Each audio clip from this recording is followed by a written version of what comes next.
প্রেমের সম্পর্ক থেকে বেরিয়ে আসতে চাইছিল প্রেমিক যুবক, আর তার জেরেই প্রেমিকের পুরুষাঙ্গ কেটে দিল প্রেমিকা। ঘটনাটি ডোমজুর থানার অন্তর্গত পার্বতীপুরের। ওই প্রেমিক যুবক আব্দুল রহমানকে আশঙ্কাজনক অবস্থায় এসএসকেএম হাসপাতালে ভর্তি করা হয়েছে। প্রেমিকা সুমাইয়া খাতুনকে আটক করেছে পুলিশ। জানা যায় দুজনের মধ্যে ভালোবাসার সম্পর্ক ছিল, কিন্তু কোনো কারণে সেই সম্পর্ক থেকে বেরিয়ে আসতে চাইছিল প্রেমিক আব্দুল রহমান। সেটাই কাল হয়ে দাঁড়ালো। গত রাতে ওই যুবককে ডেকে পাঠায় সুমাইয়া বাড়ির পাশের একটি বাগানে আসতেই প্রেমিক যুবককে সারপ্রাইজ দেওয়ার কথা বলে একটি গাছের সঙ্গে চোখ বেঁধে ফেলে সুমাইয়া। তারপর ধারালো অস্ত্র দিয়ে যুবকের পুরুষাঙ্গ কেটে দেয়। যুবকের চিৎকার চেঁচামেচি আর্তনাদে পাড়ার লোকেরা ছুটে এসে তড়িঘড়ি যুবককে উদ্ধার করে চিকিৎসার জন্য হাসপাতালে পাঠায়।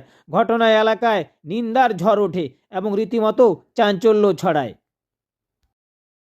মানে ভালোবাসা ছিল, আর মানে ওকে ডেকে বাগানে নিয়ে গেছে, বাগানে নিয়ে গিয়ে চোখ ফোক বেঁধেছে, বলছে তোমাকে সারপ্রাইজ দেবো বলে, তারপরে ওই ব্লেড দিয়ে কেটে দিয়েছে।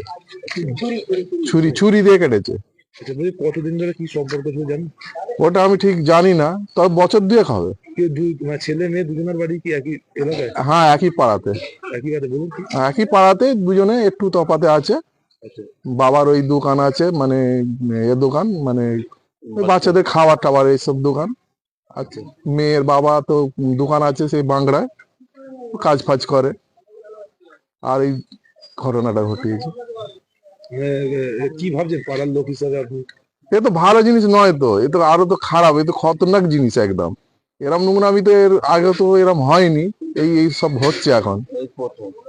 আপনার নাম? আমার নাম শেখ জাহাঙ্গীর। এই এলাকাটার নাম কি? এই এলাকার নাম পার্বতীপুর মোল্লাচক শেখপাড়া।